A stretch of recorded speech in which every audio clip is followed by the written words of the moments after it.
Hello, hai, apa khabar semua? Selamat datang ke channel Kuat Cinemas. Yes, aku jumpa anda lagi di channel ini. Ha? Apa je? Lesen? Sekejap lesen. Dia minta lesen lah sekejap Lesen je. Ha? Lesen, bukan lesen ni.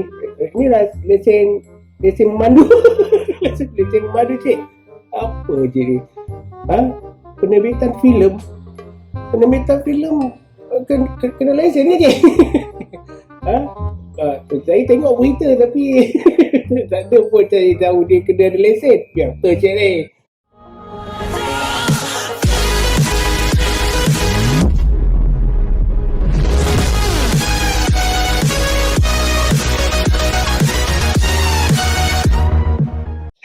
So siapa-siapa yang buat gameplay video memang kena apply lesen. Alright, so yeah, sesuatu yang tengah hot kan. Alright, tapi tak apa. Itu yang video hari ni lah kan. So video hari ni bukan berkenaan dengan gameplay tapi berkenaan dengan isu semasa yang yang tengah hangat diperkatakan. Alright, so berlaku pada hari Khamis 23 Julai 2020 masa persidangan Parlimen kan. Parlimen Dewan Rakyat Dewan Rakyat, persidangan Dewan Rakyat. Cakap kena betul bro kan, kalau salah kau kena belas. Alright, so ini adalah berita masa di Dewan Rakyat lah pada hari Khamis 23 Julai 2020 kan. Ni waktu masa persidangan tu ada yang bertanya kan. Ini semua sebab Al Jazeera tu lah. Sebab Al Jazeera tu kan satu Malaysia lah, porak peranda. Yang bagi reaction banyak lah kan, video kat YouTube buat reaction pasal Al Jazeera punya report berkenaan COVID-19, lockdown di Malaysia kan. Lepas tu benda ni masuk dalam Dewan Rakyat. Dewan Rakyat pun ada berdiskusi tentang benda ni kan. So, aku tak nak cerita pasal politik lah, tapi aku nak cerita pasal keperluan lesen kan. So adakah kita sebagai seorang YouTuber ataupun sebagai seorang content creator memerlukan lesen kan, mengikut akta yang telah disediakan. So dia menjawab persoalan orang dekat dalam tu lah kan, ahli-ahli parlimen dalam tu, ahli-ahli Dewan Rakyat dalam tu. So dikatakan kat sini merujuk kepada Seksyen 22 Akta 244 kan, tiada seseorang boleh mengambil bahagian dalam mana-mana aktiviti mengeluar, mengedar dan mempamerkan filem atau mana-mana gabungan aktiviti yang dinyatakan dalam Seksyen 21(1), melainkan jika lesen dikeluarkan yang memberi kuasa kepadanya untuk berbuat demikian. So adakah anda diberi kuasa untuk berbuat demikian? Ini undang-undang juga baik. Sebab bapa mertua mesti hormat pada menantu. Bapa mertua sudah tua, tak lama lagi dia akan mati. Dan menantu yang akan jaga rumah ini.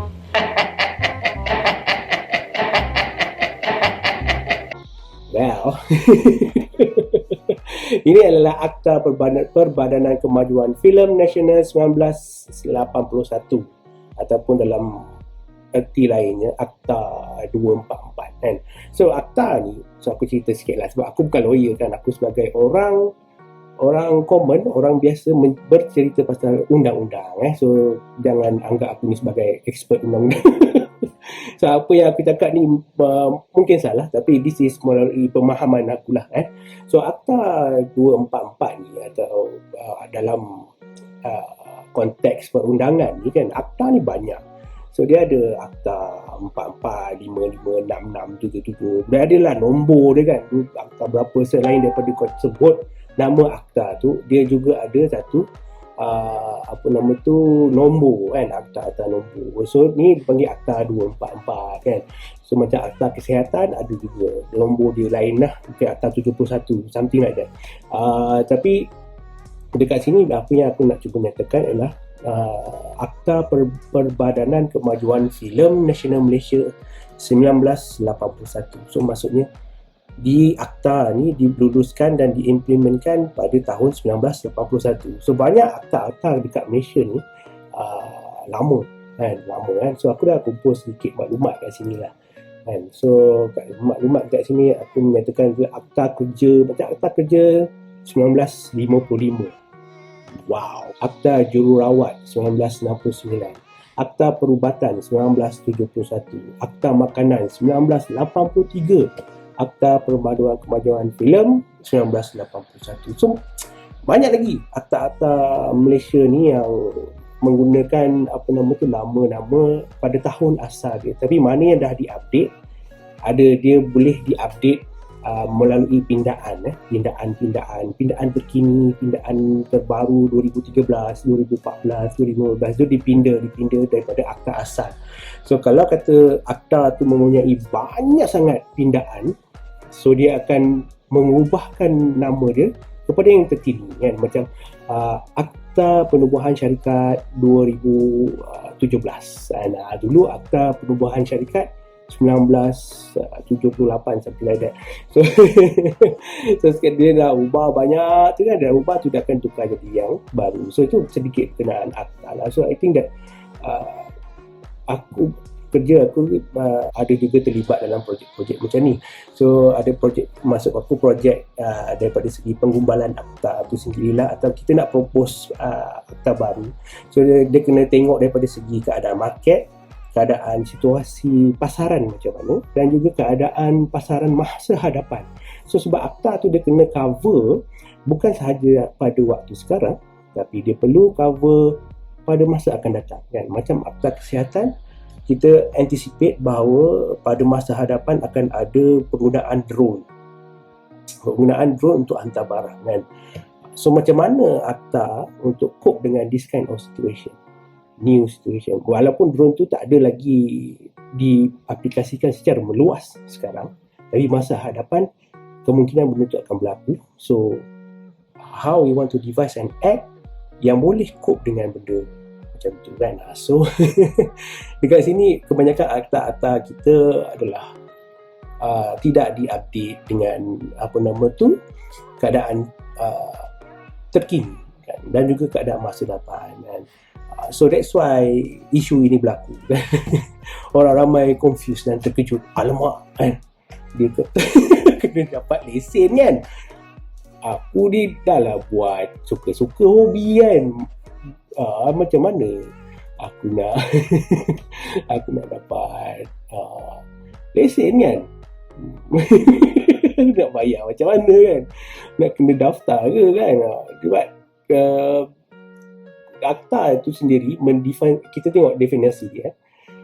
Tafsiran filem di bawah Seksyen 2 Akta Perbadanan Filem Nasional Malaysia, pindaan 2013 So dia dah dipinda pada 2013. Pindaan ni sikit-sikit, minor-minor kan. So dia untuk upgrade dia, untuk copekan dengan situasi keadaan semasa. So pindaan 2013 menyatakan filem termasuk filem cerita pendek, filem cerita pendek, subjek ringkas, trailer, dokumentari, filem kecil iklan, dan apa-apa rakaman pada apa-apa jenis bahan termasuk pita video dan ceper video berupa arca bergerak sama ada disertai dengan bunyi atau tidak untuk dilihat oleh orang ramai kan. So dekat sini dia menyatakan bahawa keperluan untuk perfilman tu apakah daripada segi skop dia, definisi ni dia akan menerangkan skop dia lah kan. So dekat sini kita tengok filem cerita pendek, subjek ringkas, apa-apa rakaman, apa-apa jenis bahan termasuk pita video. So maksudnya dekat sini dia masuk semua kan. So termasuk semua, termasuk kau, termasuk aku, YouTube, Facebook kan, TikTok yang buat video menari ketam kan. Video-video sajat kan, video-video reaction, semua termasuk dalam ni. So semua yang buat benda ni kena buat dapatkan lesenan lah untuk dibenarkan membuatkan konten-konten macam ni kan. Tapi di masa dibuat akta ni dikatakan bahawa pada waktu tu tak ada lagi media-media masa macam social media ni tak ada lagi pada waktu tu. So dia orang tak anticipate this akta ni akan cope sampai social media punya social media ataupun content creator as a hobby ni dalam ni. So apa yang dinyatakan dalam akhbar tu adalah macam gimmick lah.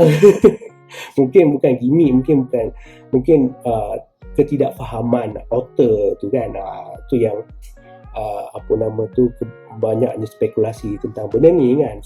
Sebab aku baca berita daripada Harian Metro kan. So kalau korang Google lah, keluar benda ni lah. So Harian Metro title di sini menyatakan terbit filem di media sosial juga perlukan kebenaran Finas kan. So adakah kita ni buat filem video macam aku ni dikira sebagai filem ataupun tidak kan. So itu yang skop itu kalau ikutkan akta yes kan, tapi kalau ikutkan definisi dia pun, kalau kita tengok kamus Dewan Bahasa kan, dia punya definisi adalah kalau filem ni dia menyatakan benda tipis daripada seluloid yang dimasukkan di dalam kamera. Dulu kamera film tu, film yang hitam tu kan, ataupun dipanggil apa dulu kamera filem lah, kamera filem tu yang hitam kan. Kalau kau ingat dulu kan, dulu kalau orang nak ambil gambar pakai kamera still kan, dia kena beli rim full rim tu tau. Full rim tu dia akan masukkan dalam kamera. Lepas tu orang boleh ambil gambar pakai kamera film tu. Pakai kamera. Dulu tak ada digital bro kan. Kena ambil gambar ke, kena ambil video ke, kena pakai rim full. Itu yang dinamakan definition sebagai celluloid yang dimasukkan di dalam kamera untuk membuat gambar negatif. Dan definisi kedua, gambar bergerak yang ditayangkan pada layar, biasanya di bawah wayang gambar. Mereka selalu berbicara tentang cerita, bicara wayang bersuara ataupun berwarna wayang gambar dalam warna-warni, bisu wayang gambar yang pelakon-pelakonnya tidak berkata-kata, dokumentari filem yang membawakan kisah sebenar tentang perkara peristiwa dan sebagainya lah. Aku tak nak baca yang bawah tu, lebih korang baca lah kan. Alright. So basically dia filem ni adalah, bagi secara aku boleh rumuskan lah daripada definisi ni, adalah daripada segi benda filem tu. Nombor 2 je adalah daripada segi penceritaan kan, macam ataupun dokumentari everything yang video I think ada penceritaan kan. Walaupun video tu kelakar, video tu dalam 2 minit 3 minit kan, when you get the message from the video, is actually a story. The story is already been established. Penceritaan tu telah pun dicipta dalam sesuatu tayangan video itu. Dan tak kira lah dokumentasi ke ataupun aku cakap ni ke. So ada penceritaan kat situ. So dia termasuk dalam definisi filem ni juga kan. So aku tengok juga definisi video kan. So video ni apa? Alat-alat untuk merakam dan menayangkan filem dengan menggunakan pita video. Ni kalau kau tengok kat kamus Dewan Bahasa, dia akan tulis video definisi dia. Nombor 1, alat-alat untuk merakam dan menayangkan. Nombor 2, pita-pita bermagnet yang digunakan untuk merakamkan gambar, suaranya sekali dari televisyen. Nombor 3, filem-filem yang telah dirakamkan pada pita video dan hanya sesuai untuk ditayangkan dengan menggunakan alat video. Memvideokan, merakamkan sesuatu peristiwa, adegan dan sebagainya. So, tak banyak beza. Cumanya daripada segi peralatan. Itu saja. Dan yang lain semua, video dengan filem ni lebih kurang sama. So I don't think that there is a special definition in terms of that. So kalau kata you nak differentiate video dengan filem ni, very thin line. Tak berapa nampak sangat lah dia punya definisi. So akta ni perlu, aku rasa definisi dia ditambah baik, ataupun maybe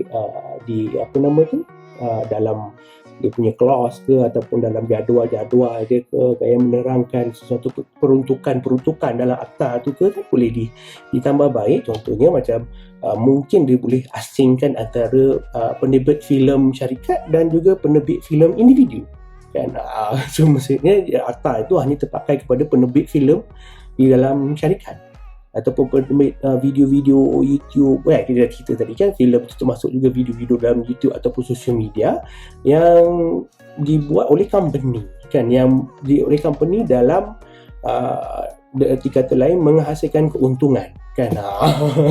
So definisi itu kena betul-betul spesifik lah kan. So maksudnya Kalau kata definisi untuk mendapatkan lesen tu hanya terpakai kepada syarikat yang membuat lesen, bukan membuat lesen, syarikat yang membuat filem untuk mendapatkan keuntungan. So dekat situ akan apply kepada syarikat yang perlu mendapatkan lesen. So, kepada macam aku yang buat apa nama tu, video macam ni, video apa nama tu, reaction, video gameplay kan, yang tak ada mendapat sebarang banyak sangat keuntungan pun, duit pun tak ada kan, tak dapat duit daripada YouTube pun kan. So takkan kita pun nak kena apply kepada apa nama tu, kerajaan kan untuk dapat lesen kan. It is ridiculous lah, tak masuk akal. Sebab we do this as a hobby kan. So I think that kerajaan tahu benda ni kan. So tapi sebab media tu tak berapa apa nama tu betul explain tentang situasi sebenarnya, adalah menyebabkan orang yang membacanya membuat spekulasi yang banyak-banyak lagi lah. Keadaan tu akan menjadi huru-hara lah. So kalau tengokkan, kalau kau search dekat Google, Awani, Astro Awani pun ada mengeluarkan artikel. So Astro Awani mengatakan bahawa ini dia ahli parlimen tu, dia just explain the act. Dia just bukan explain, dia just menyatakan akta tu, petikan akta tu saja kan. Dia tak ada pun cakap pasal social media kena buat dapat lesen, yang buat konten dekat YouTube kena buat dapat lesen, orang yang buat kat TikTok pun dapat lesen. Dia just nyatakan akta tu saja. Kan. So dekat sini dia menteri tu tahulah bahawa akta tu memang kekurangan daripada segi skop dia kan. So dia orang pun tengah tengok untuk tambah baik kan akta tu. So it's a good move kan. Apa nak kecoh-kecoh kan. Kecoh relax lah. Orang yang jaga government ni kan, bukannya orang yang tak sekolah. Kan. Orang tu pilihan rakyat kan, ataupun orang tu pilihan agung kan, dia mestilah orang yang bagus kan. Takkan orang nak pilih orang yang tak bagus duduk dekat situ. Kan, dia tahulah kerja dia kan, dia duduk kat situ, dia tahulah kan. So bagi aku, because of this kind of situation ni, kita perlu lebih matang. Jangan cakap lebih popek kat sini, tak fikir kan. So kita kena pun fikir dulu kan, fikir dulu sebelum bercakap kan. Kenapa, bagaimana, di mana, dan apa-apalah. Kan, tanya soalan, tanya dalam diri, tanya dalam kepala kan. Kenapa, di mana, bagaimana kan. Soalan tu sendiri, tiba-tiba kita akan boleh dapat jawapan dia. Daripada kita terus cakap benda yang tak betul kan. Buat research, buat kajian kan, baru cakap kan. Kalau kau cakap tak ada fakta, kau seperti bercakap macam kau bercakap fitnah lah. Tu yang kata fitnah tu adalah cakap yang tidak mengenai fakta kan. So get the facts right before you do something, you publish something dekat orang kan. So it is good ni lah kan, method lah kan, cara macam mana kita nak memperceritakan sesuatu hal kan. Macam aku sekarang. Macam aku. Bukan macam aku lah kan. Contoh lah, aku ni bukannya orang yang PhD, doktorate kan. Aku orang biasa je kan. Orang biasa kan, kerja biasa kan. So basically itulah kan. So tak perlu risau, akta ni masih lagi tu kan. Bagi aku, kalau dia nak implement lesen, it's not to the content creator lah, macam kita. Dia patutnya lesen tu kepada company. Macam YouTube kan, you have to ask the license from the YouTube. I think kalau dia nak siarkan channel ni dekat Malaysia ni, I think kena dapat lesen daripada kerajaan kan. Dia tak boleh saja share masuk dekat Malaysia punya internet Sebab bagi apa yang aku tahu, YouTube ni bukan semua negeri, bukan semua negara benarkan. Ada certain negara ban YouTube, tak boleh masuk kan. So kalau macam tu, aku rasa YouTube bayar dekat company untuk dia siarkan channel dia dekat Malaysia kan. So I think lesen tu dah diberikan kepada YouTube kan. So tak perlu kepada content creator lagi untuk itu kan. So dia just ambil daripada YouTube dah. Kan. And then content creator bila dapat duit daripada YouTube, dia kena bayar tax lah. Dia kena declare lah kan.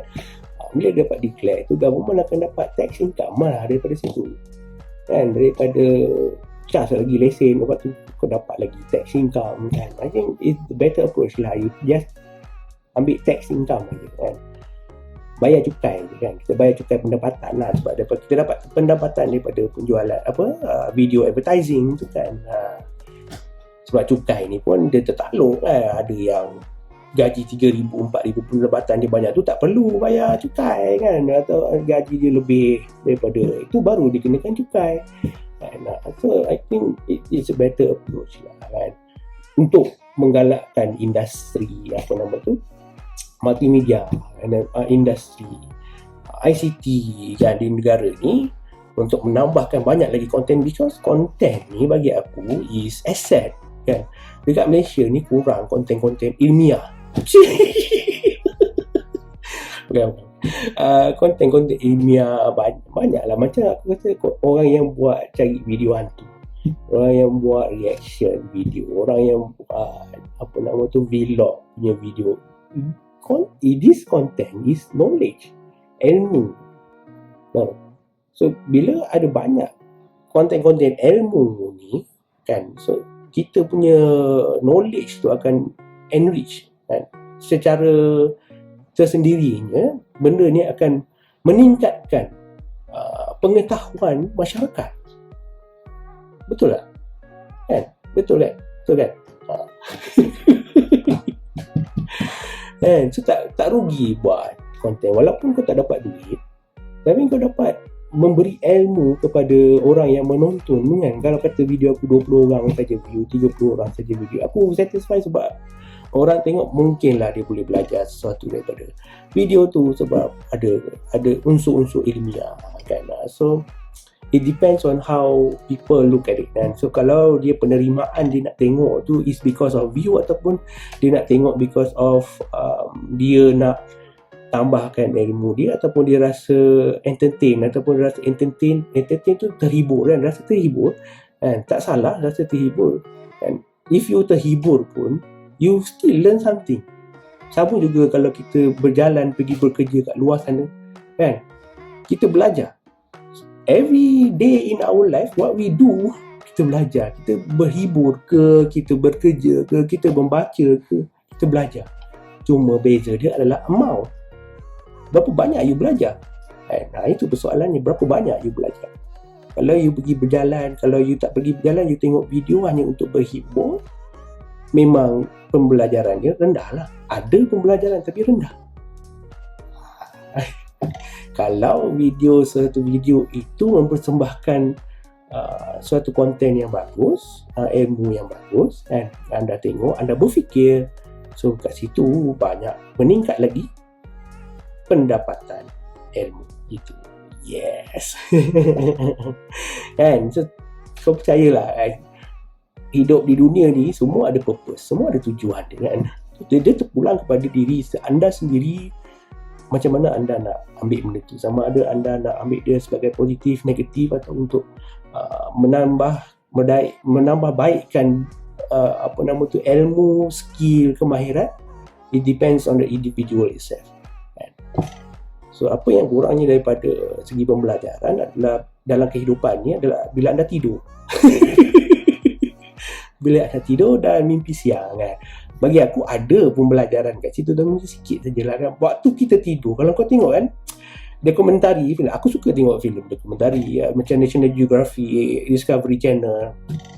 Aku tengok dia ada nyatakan, ahli sains mengatakan bahawa bila anda tidur ni, dia akan scan memori tau, random access memory. Otak kita ada RAM. Otak kita ada RAM. So RAM ini akan filter out mana yang tak bagus, mana yang tak bagus. So dia akan simpan mana yang bagus. So bila kita mimpi tu, maksudnya kita akan simpan benda yang bagus. So benda yang tak bagus, yang kita tak suka tu, dia akan buang kan. Bila benda yang tak suka tu dia buang, sebab tu kita selalu lupa. Sebab tu kita boleh belajar matematik, kita tak suka benda tu. Bila kita tidur, dia filter out, buang. Ini algebra, buang. Ini fizik, buang. Ini kimia, buang. Biologi, buang. Ini GTA 5, simpan. Ini Fortnite, simpan. Ini Call of Duty Mobile, simpan. Ini Avengers, simpan. Semua mimpi jadi superhero. It's a lumrah alam manusia ni memang suka kan kepada hiburan kan. Hiburan tu mudah melekat di kepala kan. Sebab tu orang nak cuba combine kan education dengan hiburan. So aku dah melalui. Tapi it's a fact lah, benda tu adalah fakta. Dan dekat sini aku itu mengatakan bahawa sesuatu berberita tu anda perlu dengar, fikir dan kaji sebelum anda membuat keputusan. Itu yang penting. Apa-apa saja berita dekat ni lah. Sebab orang tulis ni dia ada macam-macam jenis niat dia, kita tak tahu kan. Purpose dia tulis tu untuk apa. Walaupun dia adalah satu fakta, orang boleh manipulasikan fakta tu supaya dia menjadikan baik ataupun buruk. Macam Al Jazeera buat berita tu kan. Apakah sebab dia buat tu? Bila dia buat macam tu, dia boleh manipulatekan video tu supaya nampak lebih teruk, lebih dahsyat kan. Padahal tak ada apa pun. Bila berita buat edit video tu, dia tambah orang pakai senjata askar dengan orang polis. Benda tu memang ada kan. Tapi bila you edit dia in the sequence of series kan, dekat-dekat tujuh lepas tu dengan editing of siren video apa semua tu, dia akan menambahkan benda tu lagi lebih teruk.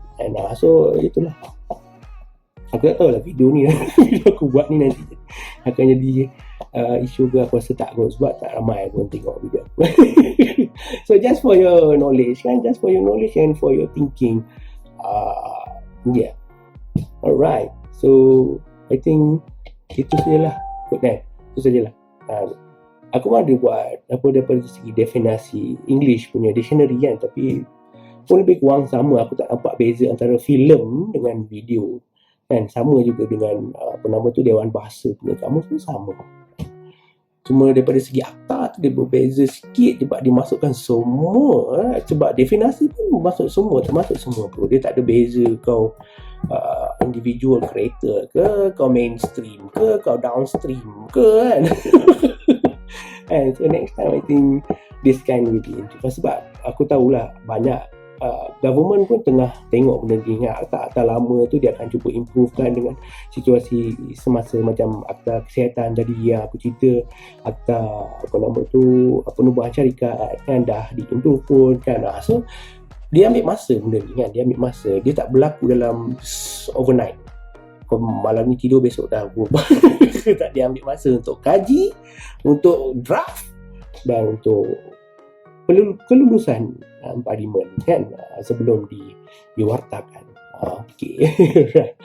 So I think that's about it. So I hope that you learn something from this. Sorry that this video in Malay. So yeah.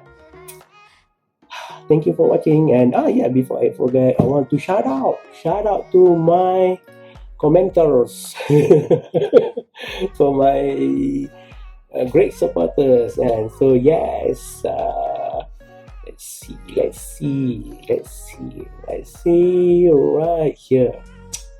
First of all, I want to say thank you, terima kasih kepada Fahim Ridwan. You are very good supporter.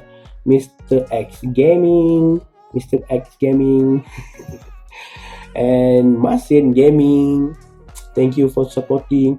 Lejun Asmawi, terima kasih Lejun, dan juga YDS Moto Vlog. Yes, apa khabar bro di Indonesia? So siapa-siapa yang tengok YDS Moto Vlog ni, pergi channel dia, komen kan. Aku tak pernah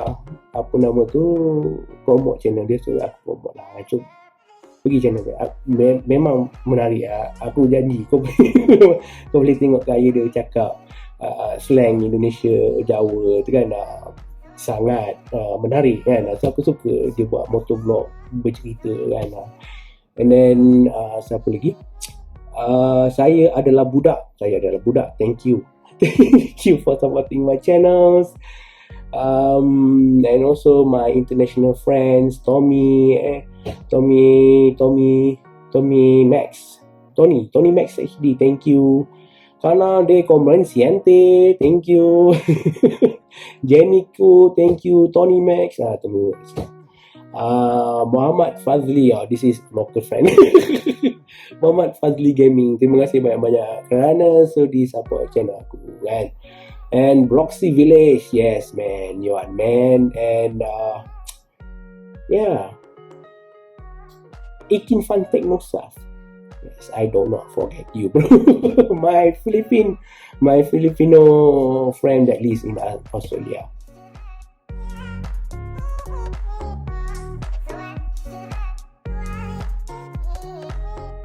Yes, thank you, my friend, for supporting my channel, right? Very great. You are all a very good person. I wish I can give more to you, but this is all I can give, right? So I will put their link in the description. If you like to subscribe to their channel, go to the link to the description down below, click the link and subscribe, like and comment their videos, content, and it's really good. It means a lot to them, right? It means a lot to them, it means a lot to me, right? So if you like this channel, if you like this content, don't wait any longer. Please subscribe to my channel, like and share. Okay, see you again in the next video. Take this video as a positive vibe kan. jangan buruk sangka kan, aku tak ada nak berniat jahat kan, semua tak ada. Aku orang biasa. Aku tak nak masuk jail. Okay, so kita jumpa lagi di video akan datang. Thumbs up for you and high five. Bye bye.